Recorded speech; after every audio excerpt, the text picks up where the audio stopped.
Hey, you guys, I am so excited to be back on the podcast. We are going to be doing something a little bit different today, and I have a guest that I am super excited to introduce you to. Her name is Chanelle Neilson. I've actually worked with her a couple times. I've actually been on her podcast a couple times, but I just want to do a brief introduction, then we'll get right to the interview. But Chanelle Neilson has worked with moms for the last decade, helping them find more joy and create habits that serve them in a mom life. She is also a mom of 5 kids, so she knows that motherhood has its challenges. That's why she's passionate about helping moms simplify so they can prioritize what matters and define success for themselves. She's created Mom University to give moms the training tools and support that they need to get the joy that they need in their life. She is an author, podcaster, program creator, yogi, but most importantly, she's a mom and a wife. So I am so excited to have you guys listen to this interview. I am telling you, you're going to want to take some notes. Let's get to it and get to the interview with Chanelle. All right, Chanelle, I am so excited to finally have you on my podcast. Can you just introduce yourself? Give us a little synopsis of who you are and what you're all about. Sure. Thank you. I'm excited to be here with you and talking to you today. So, I live in Southern California with my husband and 3 of my 5 kids. 2 have moved out already because I'm getting to be an older mom. They're 20 down to 7. I have been in the online space podcasting since 2015, almost a decade. I I didn't can even hardly, know that. That's crazy. yeah. Okay. Yes. I started off podcasting for a company in China. That's how I got started. Wow. Before I even knew what a podcast was, they had asked me to do a podcast on Wow. parenting. And that kind of set the trajectory for everything that I've done because I've always spoken to moms specifically. And then I love to do yoga. I love to walk outside and I love to eat chocolate, but I am on day 37 of a fast from chocolate, 37 of 40. So I am Wow. counting down the days at this point. That's awesome. Is there a reason for the fast? Like, why 40 days? What's the 40 days? So my daughter is a missionary and she challenged us to do a 40-day fast like Jesus. And I was like, I can barely get through a 1-day fast. But then she said, you don't have to give up all food, mom, just one thing. And so I said, okay, I can do that. That's really cute. I like that. That's really, I think it makes it simple, but it also shows us where we can sacrifice a little bit. Yeah. So that's Yeah. awesome. Good for you. Well, I Thanks. am so excited to dive into this topic. I mean, we're obviously still at the beginning of the year, right? And people are still kind of talking about goals and starting new habits. And so you're an expert on this. Like why is this your thing that you love to talk about? Yeah, so I really love it because I think for a long time for me, I've always wanted to set goals. I've wanted to have things happen. Like I've been motivated and I failed at a lot. And I feel like learning what actually works, for me, it all comes down to habits because a lot of times we have this big thing that we want to do, whether that's like run a marathon or start a business or write a book. It's a big thing, but ultimately, all those big things have to be broken down into little steps. And all of Mhm. those little steps are the things that we call habits. They're the things that we repeat day after day after day. You can't run a marathon without training over and over and over. You can't write a book without showing up at your computer and putting words on the page. And it comes down to these little tiny things. And I love it because instead of thinking really big, sometimes it gets so big and it's so overwhelming to think Mhm. about this big thing we want to do. But when we're like, oh, all I have to do today is write 100 words. Well, I can do that. Like that's doable. And when we Yeah. break it down even smaller, if the smaller we break it down, the more doable it becomes. Yeah, no, I totally resonate with this. And I think right now, like some of the things that are coming up for me just immediately is sometimes I like to overdo even the small habits, right? Like I'm thinking of the beginning of the year and we get super gung ho of changing 10 different areas of our lives, right? It's like spiritual, mental, physical, we do everything. So I'm curious, I want to break this down because I'm like thinking of even for myself, how this could help me even in the multiple areas of my life, right? That I have maybe a small habit that's going to help change the direction that I'm trying to go in my life for this year. So I mean, I'm going to give you the lead. Where would you like to take us right now with this? Yeah. Okay. So I think what I want to talk about then is how these habits can be small but still powerful. Let's talk about that because I think that that's the first mindset thing we come up against, right? Mm-hmm. We say, okay, if I want to write a book, I don't want to write 100 words on a Yes. page. That's lame. That doesn't count. Like, that's not going to get me there. And we worry that we're going to run out of steam almost. Like, if I Mm, only write 100 words, I'm not going to have the momentum and the stick to itiveness to keep going to get to a 60,000 word book. yeah.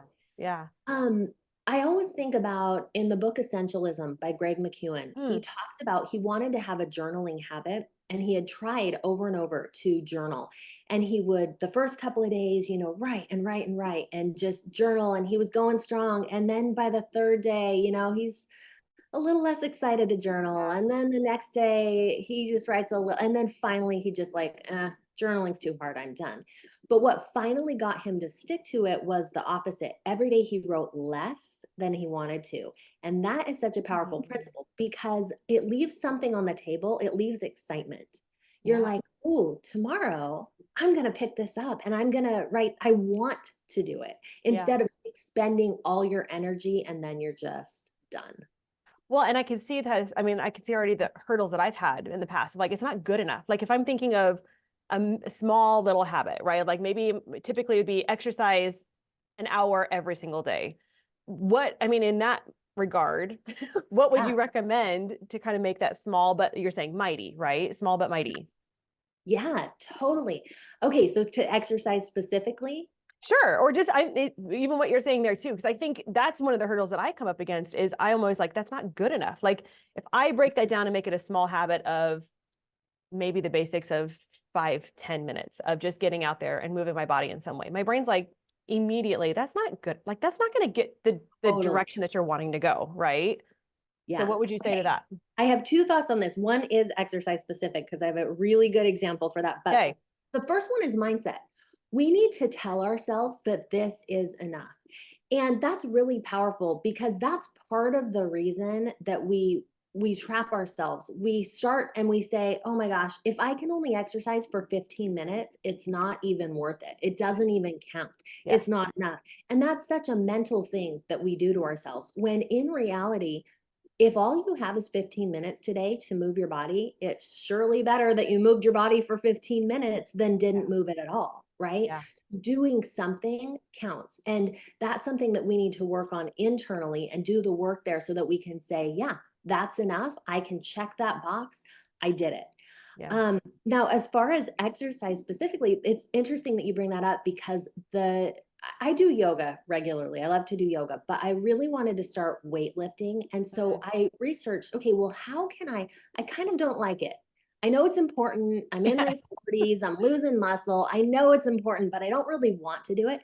So how can I have the most effective, shortest possible exercise? And there's Mm. something called eccentric training. And Mm-hmm. it is Yeah. literally 15 minutes a week, Yeah. 15 minutes a week to get results with your weight training. And so it's really interesting. There are ways to maximize your time. Whereas sometimes I used to work out with a friend and we would work out for 2 hours. Yeah. She's crazy. She gets up at 5 in the morning. We'd work out for 2 hours in the gym. And yeah, sure, results either way, right? But what is more sustainable and what works more for my lifestyle? I need to take a look at what's my end game. Is it to be a, CrossFit model? It's not. It is to have healthy muscle, Yeah. retention, keep my muscles in place in my 40s. And so looking at what our goals are can also inform our habits. Like, where do I want to be? And what's the minimum viable thing that I need to do to Yeah. keep that? And Yeah. so, or to get that end result. Yeah. Well, it's like that all or nothing mentality, right? Like so many times, especially with goals and habits, it's like if I'm not perfect, then we just quit. And I'm like, there's what you're talking about, it kind of fits more in the middle of like, oh, it is good enough. And just that momentum can actually help us in the long run. So I mean, you think about like a mountain, you don't just jump to the top of it. It takes tiny little steps the entire way. So I love Totally. that. So I'm curious then, do you have a formula that you would recommend as far as creating some small but mighty habits? I do actually. So yeah, so what I recommend is what I call the range of possibilities. I've also heard this a lot lately, the the buzzword I feel like that's out there is floors and ceilings. It's a Yes. similar concept, right? Yes. Mm-hmm. So the range of possibilities to me is where I look at, okay, I want to do this thing. Mm-hmm. And here is what the best case scenario would be. Also, the ceiling, right? This is Okay. what, if I was able to exercise as long as I really wanted to and I had all the energy, that's what that would look like. But what about those days when I just, the kids were waking me up at night, or I just don't feel that great, or whatever that looks like? What can I still realistically do? For me personally, that minimum is 5 minutes of yoga. I can Mm-hmm. commit, even if I'm sick, even if I have a cold.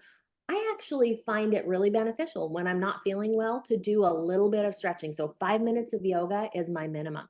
And then every day I look at, I probably shoot for around at least 20 minutes a day of yoga Okay. specific.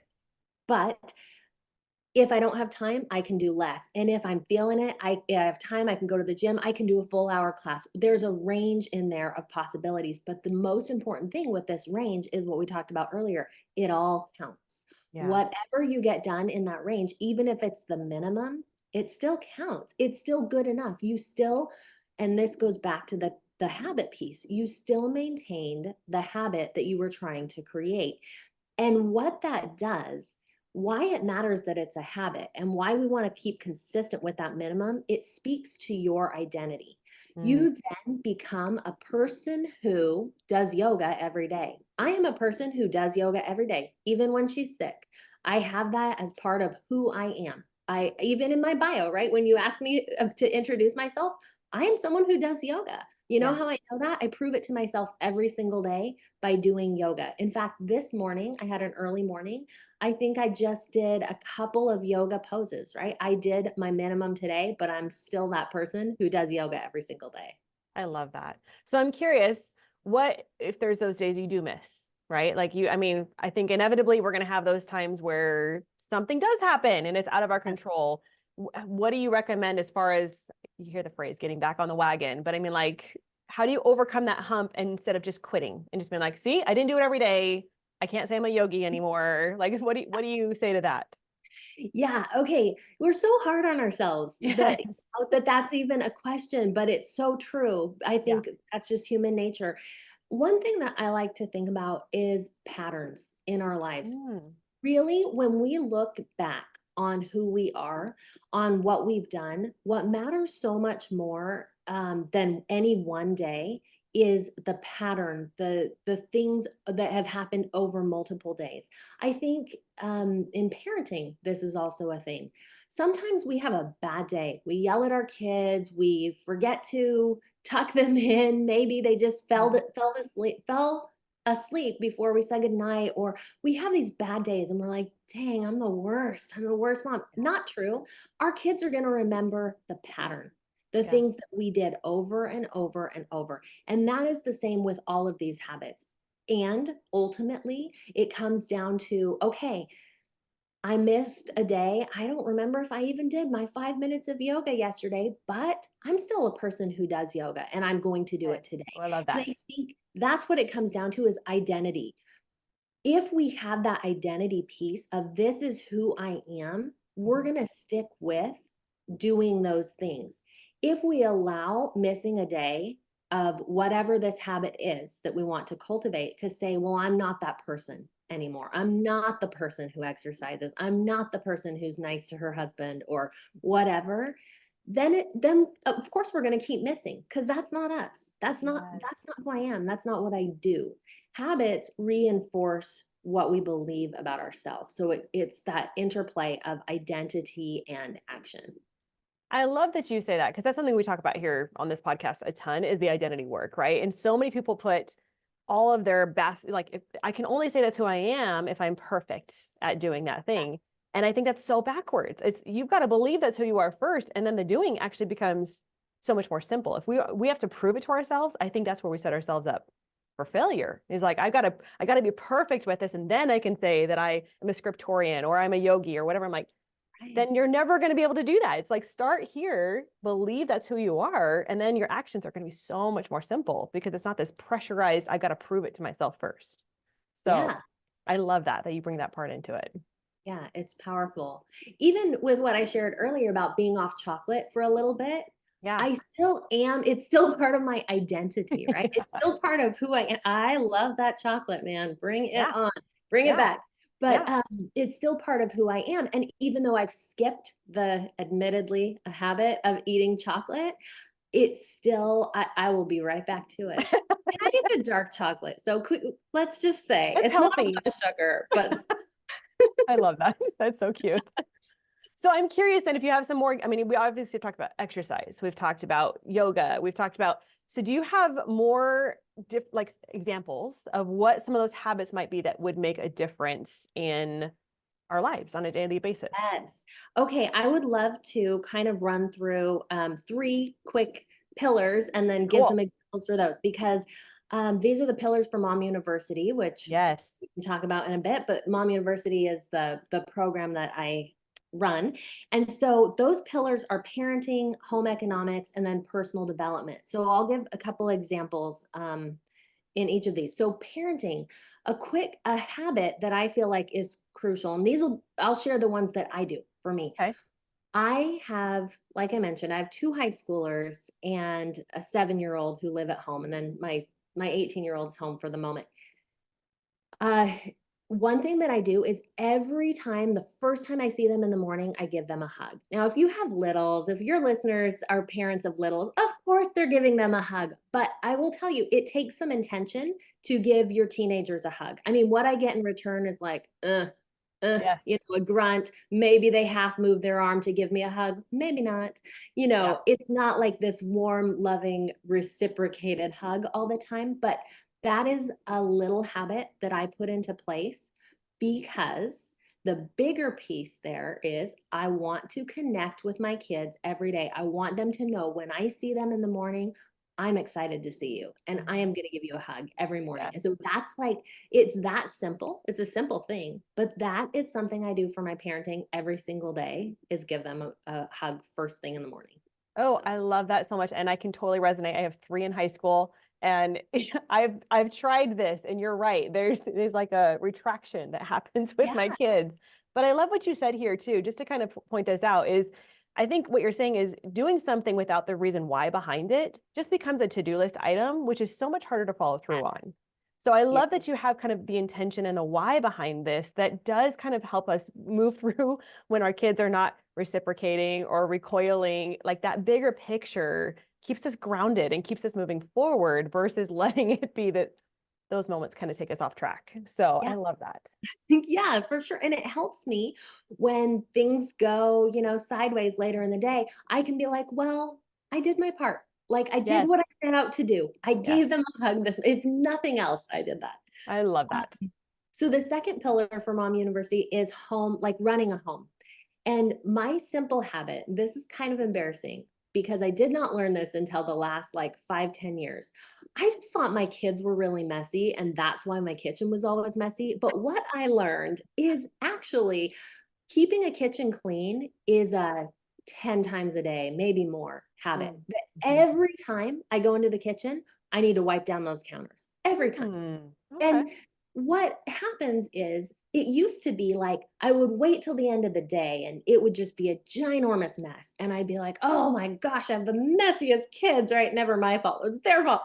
But now that I have this habit in place and it's wiping down counters, it's taking the dishes off the counter, putting them in the sink or loading the dishwasher, whatever. It's just really as I walk by the kitchen, couple of minutes, maybe even a couple of seconds. I shouldn't even say it's probably like under a minute, just a quick freshen up the kitchen over and over. But what that habit does for me is I have a pretty clean kitchen now. From Oh, someone who really struggled to keep that clean enough, if company comes by, like we're good. It's okay. yeah. And that habit ripples out. I'm just always, if there's socks on the floor, I put them at the base of the stairs for next time I go up or whatever. That is the simplest little thing, but that shift of, oh, this is a habit. How I keep my home clean is just habit throughout the day versus this to-do list of these major chores that I need to do. And that has really been a big difference for me in the way that I run my home and keep it livable. I love that. And again, it kind of reminds me of what you brought up at the very beginning, the floors and the ceilings. Of like, again, I can see my brain being like, no, if I'm doing the kitchen, I have to do everything else. And I love that you're saying is like, no, that's, you still may do other things, but the basics is just wiping down your counters. I love that so much. Yeah, it makes a huge difference. And then the final one, the final pillar is personal development. Mm, And we've talked kind of a lot on this episode already about those personal development things, but I'll just add one more thing that I do for personal development. I love to journal. mm, And the way that I do that every day is if let's say I'm traveling and I don't even have my journal with me, I will open the notes app on my phone and I will write at least a mantra. Like that just ooh, helps to connect me to my current mantra that I'm working on is I am so thankful that God has worked his perfect miracle. That mm, just goes with some things that are going on in my life, but just even writing that, it's not a full journal session. It's my minimum habit to just write something that mhm. connects me to who I want to be that day, to the way I want to frame that day. Um, there are lots of others that we've touched on today that for personal development that can, grow and be bigger, but that little habit of checking in is something that I do on the daily. I love that. And that's one thing that's been one of mine on the list that I just keep failing because I mean, I used to be so good at journaling in my high school years. And then I became a mom. And every time I feel like I have to go back and like record everything that I've missed. So I love that that gives me permission to not have to go back because I'm not doing it and Yeah, just do a mantra every day. That's so good. I love yeah. that. And it's amazing. You start writing. Sometimes I'm like, I don't really feel like writing today. I'll just write my mantra and be done. But then something happens, the pen's to the paper, and I'm like, oh, and I'm just gonna write this really quick. Yeah. And sometimes more gets done, sometimes less, and it's all okay. It all counts. I'm curious just for my own selfish reasons with this. Yeah. Like, because I'm thinking, like you said, you're on traveling. Sometimes you put it in your notes app. One of the things that I struggle with, and I know this is kind of off topic a little bit, but it's just like if I have a notebook at home that's I started it in here, and then I have another book that is like getting them all compiled. I always feel like that's another one of my struggles when it comes to journaling is consistent with it, right? I So love I'm that just curious. question. So I have a morning journal and a night journal. They are two Oh, separate journals. One is okay. by my bed at night that my husband does his stretches and all if I feel to do it, I will write about the day. And then I have as part of my morning routine where I'm much more consistent with my scriptures and everything that is in a different place. They're in different locations because I do them differently. And then like I said, I have my phone. Will I ever compile them and put them in one place? No, sorry, Yeah, descendants. You're going to have to find all my journals and put them together if you want it yeah, in sequence. Because for me, the purpose is getting it down on paper, writing it down, and helping me now, rather than like the pioneer journals of the past. We hitched our oxen today, and this is yes. this is the what happened. Some of that gets in there too, Hmm. but as far as for my purpose, it's just to write. And so that is something that I've had to work through. That's a great question because for me, that was a problem too. I'm like, oh, I want a journal, but I left it upstairs. Okay, I won't do it today. Yeah. Or I don't have the right color pen. I'll just skip it today. Yes. Yes. Well, or just like I have to recall everything and I'll forget some. Oh man, just all Yes, the little obstacles that come up with it. So exactly. Instead of just starting where you yeah. are, doing what you have time to do and saying, that's awesome. That's awesome that I did that. Way to go, me. Well, and again, bringing it back to like, I love that you have a why behind it because I think that's where I also shut down from the journaling is I'm like, oh, I'm supposed to. Like, you're supposed to do this for your genealogy. You're supposed to. And so it puts the pressure on needing to capture all the things so that everybody down the road knows what's going on. And Yeah. I think it is sometimes, I mean, we say it like, be a little bit selfish, do this for yourself. It's okay. They'll benefit from it, but it's like, it needs to be about you and why you're doing it. Totally. So, yeah. Totally. I I love love that so much. Okay. Well, anything else that you want to share on the habits? I mean, we've kind of dived into a lot of things, but anything Yeah. else that we've left off? The one thing that I'll share really quickly is the tiny habits formula from Okay. BJ Fogg. So if you are looking to create a new habit, this is the most powerful way to do it. And this comes from BJ Fogg out of Stanford research that he's done. It's a 3-step process. So trigger, tiny habit, reward. So trigger something that you're already doing. What are you already doing that you can connect a new habit to? So let's say journaling is something that you want to have. Where's it going to fit in your day? What's going to happen that makes you go, oh, it's time to journal now? For me, I journal. That's actually the first thing I do every morning. So I woke up, I brushed my teeth, went to the bathroom, I went downstairs, I sit in the same spot every day and I pull up my journal. Like that's my trigger. That just happens automatically. I don't need to think, do I want to journal today? Is this going to happen Yeah. today? It's just automatic. And then the tiny habit, we've talked about that. That is your minimum. That's like the littlest part of your habit. It's just getting out the pen and paper and starting writing today's date could even be Mm. that tiny habit. Ooh, yeah. Then as soon as you've done the tiniest part of your habit, you celebrate. And this is huge. And I think this is the one we miss the most. Hmm. You need to feel it like, oh, yes, I rocked it. I wrote the date today. Even if all you have in that journal is date, the Yep. 16th, the 17th, the 18th, you're amazing. You are doing what you set out to do.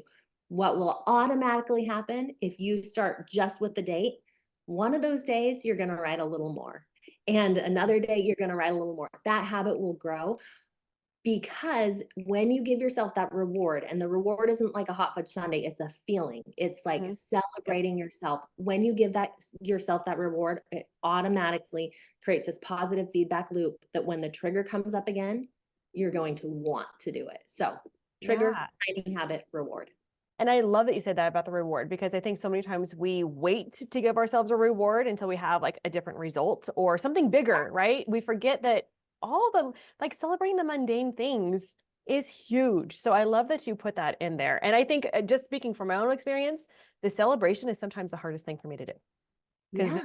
the perfectionism or we're just so hard on ourselves that I'm like, no, I don't deserve a little, or I feel dumb. I feel dumb doing a little bit of a celebration for writing the date on there. So, Yeah. yeah, I think that's a really, really powerful step that It's we forget. that's why it's so powerful to know, right? Because Yeah. like if you know, okay, this celebration is not just like it's not superfluous. It's not like they told me to do a reward, so I'll do a reward. Yes. No, it is going to give you the habit that you want. So Yeah. do it for that reason, if nothing else. I love that. I love it so much. There's so many things that I'm like, okay, we could dive into this so much more. And I have so many other questions. Well, maybe we'll have to do it again. There we go. Let's do it. But I know you have something a little bit special for my listeners that you want to kind of share so they can get to know you a little bit better. Tell us a little bit more about that. Yes. Okay. So I have something called the Simplify Toolbox. This is a program that I've sold for $400. I'm actually giving it away for free, and there's the reason why I'm Yeah. giving that away is because I really want moms to just get started. Moms are my people. Anyone is welcome to check it out, but it's really about what we talked about today. It's about creating habits in your home that keep things simple and coming up with systems that work for you.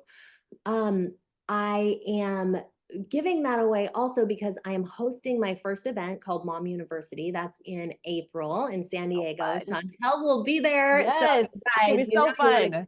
Yes. to.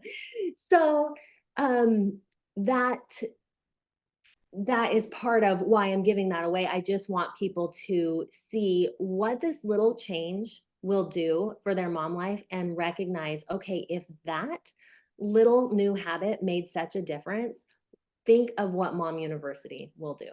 Yes. And tell us a little bit more about the event because I know that's coming up and you're launching it right now. What can they expect if they want to come to Mom University? What can they Yeah. expect? Okay, so these three pillars that we touched on, that is the main learning from Mom University. So parenting, running a home, and personal development.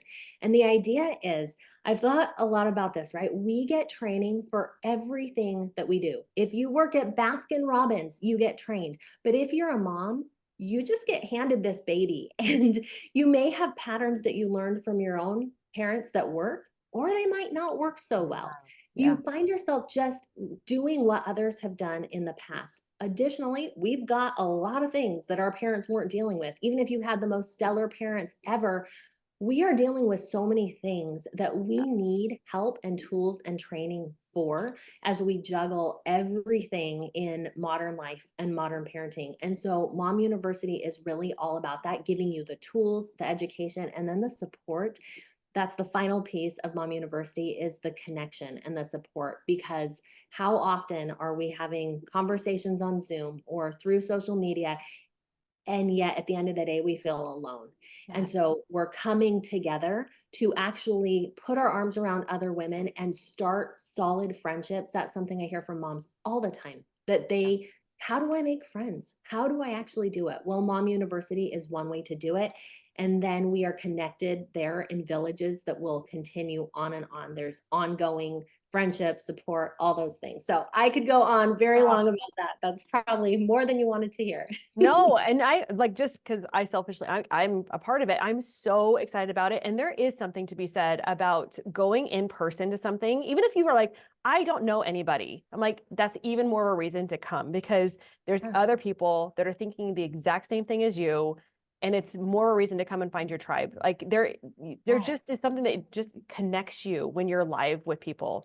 That's where I found some of my closest friends, honestly, is by going to these events like this. And maybe not, I mean, yes, the event itself is going to be amazing, but those connections I think you walk away with that you really cannot put an amount on is just, it's awesome. So, and you're amazing for creating this for so many people. And it's in the most amazing place. Where is this at? Yeah, so it is in downtown San Diego. Where we're hosting the event is upstairs in the San Diego Central Library. You can see the bay, you can see downtown. It's the most beautiful view, the most beautiful location. April in San Diego is a good place to be. I mean, come on. Like it's the best of all of the things. So I highly encourage you guys go get her toolbox. That's going to be amazing in and of itself. But for sure, check out Mom University and come join us. And then we can meet them live too. I'd love to meet a lot of you listeners live. Oh, So yes. Give yeah. them all a big hug. Yes, and Yes. I don't think I said the website is universityformoms.com, and that Okay. has the toolbox that you can do, and also check out everything about the event. And we'll have that all linked in the profile below. So make sure you guys check that out. Chanelle, thank you so much. I always love that our names are so similar too. Like Chanelle, Chantel. Me too. It's But fun. I'm so glad that you came on the podcast. I'm for sure we'll do this again. Thank you Yeah. so much for being here. Thank you. Bye.